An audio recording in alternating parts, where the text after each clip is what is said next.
با پرچم سرخ یا سارنا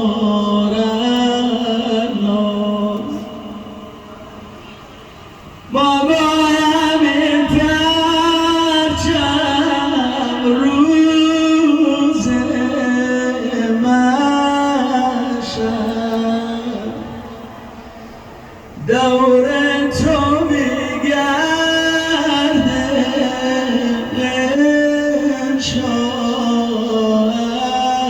انشاءالله ای سالار همه شهیدان روح لگر فدا حسین جان ای سر مستور نورون علا نور شش گوشت را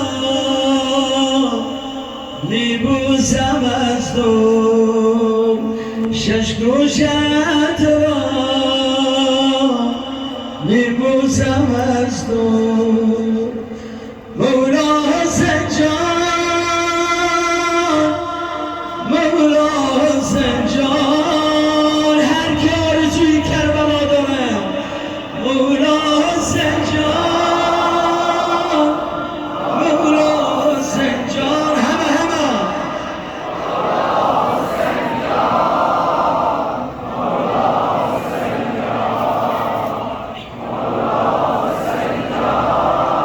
به احترام امام زمان جل الله تعالی فرجه الشریف چشم بصیرت ما کورن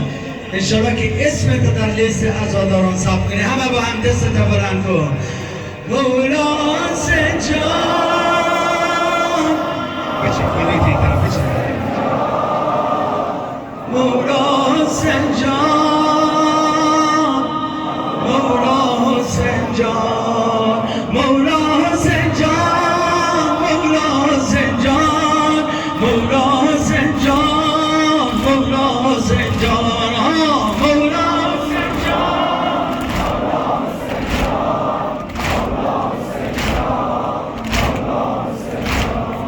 ماه عزا آمد از را ماه عزا آمد از را با پرچم سرخ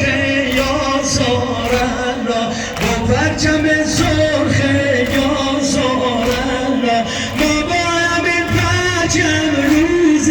محشر دور تو میگرده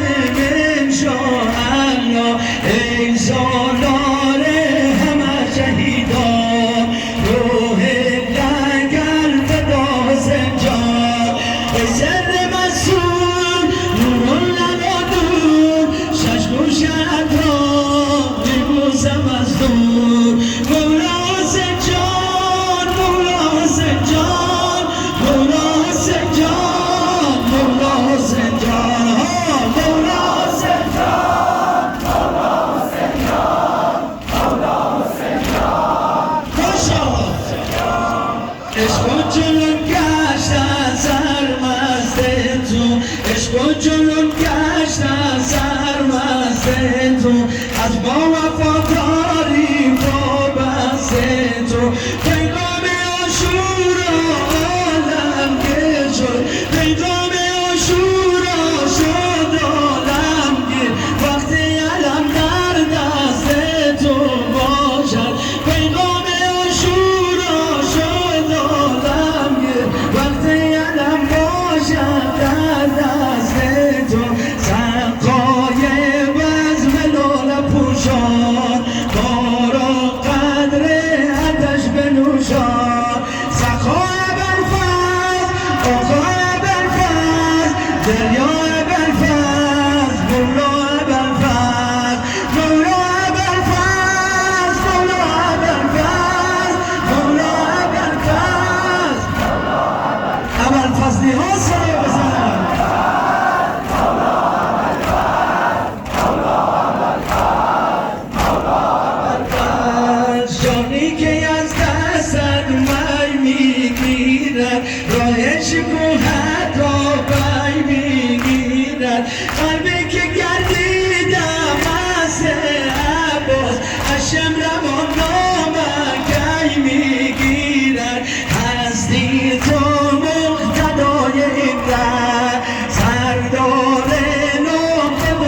سیرت سلطان بطن ماه شریعت روشن نورت فرجام شیعت مولا حسین جان مولا حسین جان مولا حسین جان مولا حسین جان مولا حسین جان مولا حسین جان مولا حسین جان مولا حسین جان مولا حسین جان مولا حسین جان مولا حسین جان مولا حسین جان هر جان عاشق با شور و احساس هر جان عاشق با شور و احساس بر حرمت زینب باشد اساس وقت دفاع از اون مرقد باشد رمز نبرد ما نام عباس شمر و خولی اگر زیاد است شمر و خولی اگر زیاد است جان ما تشنه جهاد است جان ما تشنه جهاد است ما کشتگانه بانوی عشق محافظان شهر دمشق مولا حسین جان مولا حسین جان مولا حسین جان مولا حسین جان مولا حسین جان مولا حسین جان مولا حسین جان مولا حسین جان ماه عزا آمد از را ماه عزا آمد از را با پرچم سرخ یاسر الله با پرچم سرخ یاسر الله ما با همین پرچم روز محشر دور تو بگردیم انشاءالله ای سالار همه شهیدان روح دگر فدا زنجان ای سر مسئول نور نور شش گوشت را میبوسم از دور مولا حسین جان مولا حسین جان مولا حسین جان مولا حسین جان مولا حسین جان مولا حسین جان مولا حسین جان مولا حسین جان اگر دردم دوا میشد چه میشد اگر دردم دوا میشد چه میشد نصیبم کربلا میشد چه میشد اگر دردم دوا میشد چه میشد نصیبم کربلا میشد چه میشد اگر دردم دوا میشد چه میشد نصیبم کربلا میشد چه میشد اگر دردم دوا میشد چه میشد نصیبم کربلا میشد چه میشد جوان مردان عالم را بگویید جوان مردان عالم را بگویید دوباره شور عاشورا برپا شد چرا مولای ما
آبروی و نعمت ما امام زمان جل الله تعالی فرجه الشریف روح اموات گذشتگان و حقداران، اونانی که در این مکان